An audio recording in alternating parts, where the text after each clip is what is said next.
Well, for more on this Libyan ceasefire, we're now joined via Zoom by a researcher at the local think tank Afro-Middle East Centre, Ebrahim Deen. Thanks so much indeed for joining us, Ebrahim. Good to talk to you again. And should we share the optimism that the Secretary General of the United Nations has shown with this ceasefire agreement? Thanks for having me. I think we can't totally discount the agreement. I think there's significance in the fact that this agreement is signed when there is a situation of relative peace. Also, it's one single tract of a broader negotiation, in relation to the political tract, the economic tract. There's negotiations happening in Tunis from next week, more on the political tract. On the economic tract, there already is an agreement on heads of sovereign institutions such as the central bank, the Auditor General. So, there is a lot of successes. But, in saying so, this current ceasefire agreement has been agreed, was agreed before in February between 5+5, similar officials. And wasn't then implemented and actually was, rejected by the political forces. So, that's one issue. The issue about foreign fighters, which foreign fighters are referred to in this agreement? One side wants it to refer to the Turks, the others wants it to refer to the Russians, the Egyptians, the Syrians. Also, this unified command, who's going to be the head of this unified command. So, these issues could very easily stall the negotiations. But, as Hassan Salama, the previous special envoy, says, this is a critical juncture in the Libyan conflict. And, it provides, with this relative peace that has happened since June, the best opportunity to actually find the solution, or at least a power sharing agreement that would lead to a solution. Why do you think that both parties are keen now to get over the line with this? What's changed? I think the big issue is that in relation to the LNA or the East, the power has waned from Khalifa Haftar, and many in the East believe that there can't any longer be a military solution. Whereas in the West, they have been looking at the political solution because the government of national accord doesn't have full support in Tripoli and can only consolidate its control if there's a broader agreement. But also regional countries. Egypt doesn't want to interfere more because it's scared of opening up another front. The Algerians now, with the new president Abdelmajid Tebboune, can now play a bigger role in the conflict than they were previously playing when Bouteflika was in his last throes of rule, in a sense. So, the situation now is different. Also, the U.S., for once has seemed to play a more mediatory role and not necessarily taking sides as it previously did. So, the situation is now, the context is very close to an agreement, or very good for an agreement, because of the culmination of all these factors. There's a U.S. election in 2 weeks' time, which may change the situation a bit. But, in saying so, many would want, an agreement. You've mentioned a couple of international players, and it does seem that there's been an interest by a number of players, Egypt, Turkey, and even more recently, France wanting to get into the fray. Why so much interest by so many parties?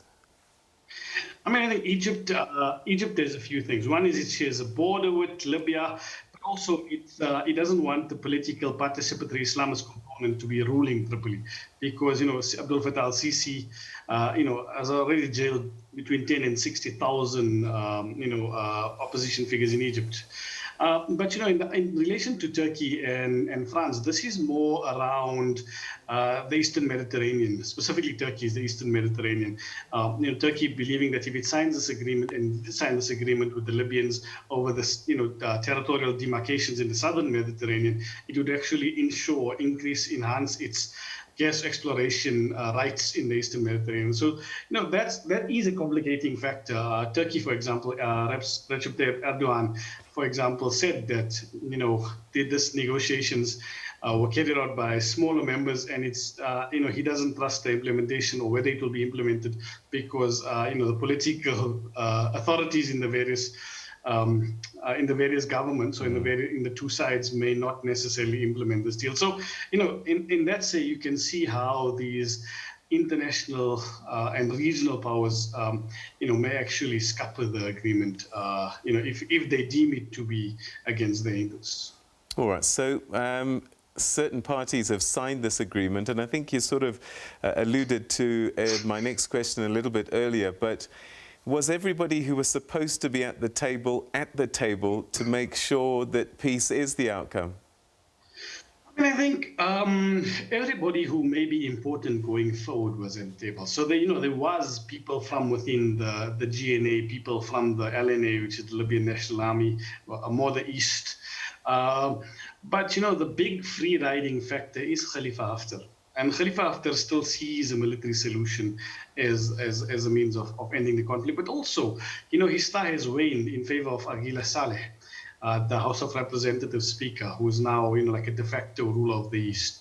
And he's not going to let this authority go without any fight. And this may be the issue, that who's going to lead this command. Khalifa Haftar would want to be the man in charge of this army, and it's unlikely that the East would want him, but it's very unlikely that the GNA would negotiate with him. So, there is a lot more potholes in the future. But, if the political negotiations go well, that can, in a sense, then restrain or constrain, the military side of the conflict. All right. So what about Libyans themselves? We talk about these leaders and the heads of these factions. What do the Libyans want? Do we have any idea? I think when we look at Libyans, the Libyans always say they want the Libyan solution, that more Libyans need to be involved, that we can't just involve the Egyptians and the Turkish and the Turks and the French and the Russians. And so what is happening in these political negotiations is there's going to be a wide range of Libyans actors being involved. There was a Skhirat agreement in 2015. The early stages saw mayors, municipal councils, tribal elders being involved in negotiations. And I think this is the process. The political process now is going to be a very broad political process. And that may result in a solution or a situation where you actually can empower the more local Libyans, as opposed to these military commanders, these militia, these individuals that are funded by regional proxies. All right. So your final thoughts on this agreement, and if there is such a thing, is there a timetable, do you think, that's reasonable in terms of perhaps a final solution, and we see a Libya that's got a president and no one at war? I think, one is we have to say this agreement is a good first step, but there's a lot more, steps that need to be taken. But I think in relation to the Libyan case, the timeline itself is the problem. And the UN is hamstrung by this, the thought that elections will solve the issue. No, it needs to be an issue that is longer, that is seen as a longer issue. And so, there needs to be a process of negotiations, a process of forming a unified government, and not necessarily elections, a constitutional drafting process, the empowering of local Libyans, or a form of federalism, and maybe then an election in 3 years' time, but also a follow-on process from that election. Because anything now, we may just end up in a situation where we did in Skhirat, where we just saw more powers and more powers and more powers, and regional actors tried to figure out and control who is the main power in the country. So, there needs to be a more bottom-up process, and that will hopefully eventuate in a more long-lasting and enduring solution.